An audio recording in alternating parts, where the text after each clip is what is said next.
Vous devenez responsable de ruche. Ce projet, c'est le vôtre. Vous allez coordonner une équipe de producteurs, rassembler des membres autour de ce projet.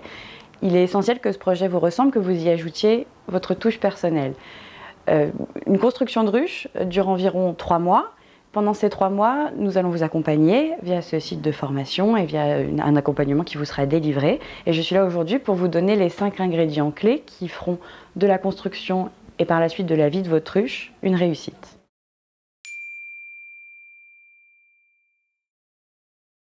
Lorsqu'on se lance dans un projet de ruche, la première étape, quand on devient responsable, c'est de trouver un local dans lequel vous allez pouvoir accueillir toutes les semaines les membres, les producteurs et y passer un moment convivial. Certaines ruches sont accueillies dans des locaux municipaux, d'autres dans des cafés, des restaurants, des MJC.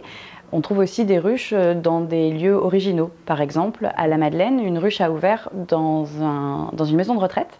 Et lors des distributions, on a un vrai échange intergénérationnel qui se crée entre les résidents et les membres qui viennent chercher leurs courses.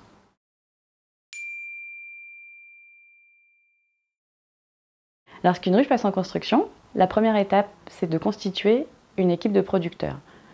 À la fin de la construction, votre équipe de producteurs devra être composée de minimum 5 producteurs. La majorité des responsables de ruches ne viennent pas du milieu agricole, n'ont pas de connaissances approfondies sur le sujet, sur le mode de production, mais c'est vraiment l'occasion, quand on devient responsable de ruche, d'apprendre sur le terrain. L'essentiel, c'est de faire preuve de curiosité, de poser toutes les questions qui vous passent par la tête aux producteurs et artisans avec lesquels vous allez échanger. Vous verrez, la majorité d'entre eux sont souvent ravis de pouvoir raconter comment ils travaillent, ce qu'ils font au quotidien et de partager leurs connaissances. Nous vous accompagnons dans la constitution de cette équipe de producteurs via un parcours de formation que vous trouverez un peu plus tard sur la plateforme.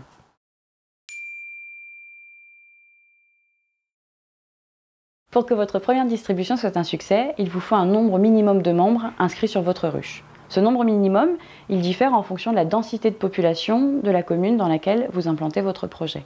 Pour vous donner un exemple, en ville, on estime qu'il faut un minimum de 100 membres. Pour trouver vos premiers membres, ce qui fonctionne le mieux, c'est vraiment d'en parler autour de vous. C'est d'en parler à vos proches, qui vont eux-mêmes en parler à leurs proches, etc.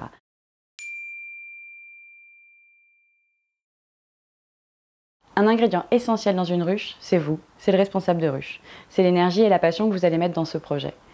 Vous l'avez certainement constaté en allant visiter les distributions autour de chez vous, toutes les ruches sont différentes. Il y a des ruches sur lesquelles l'accent est vraiment mis sur l'accueil, d'autres sur la mise en valeur des produits, des producteurs, d'autres encore sur l'aspect pratique, la gestion de la ruche. C'est donc à vous de trouver le style de votre ruche.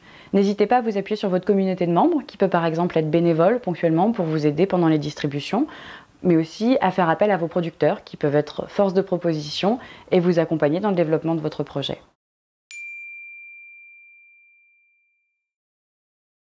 Un ingrédient que vous utiliserez au quotidien, c'est la plateforme de la ruche qui dit oui. C'est un outil très efficace pour permettre la vente en circuit court. Elle vous facilite la présentation de l'offre, la vente, la comptabilité et vous permet de dialoguer quotidiennement avec votre communauté de membres.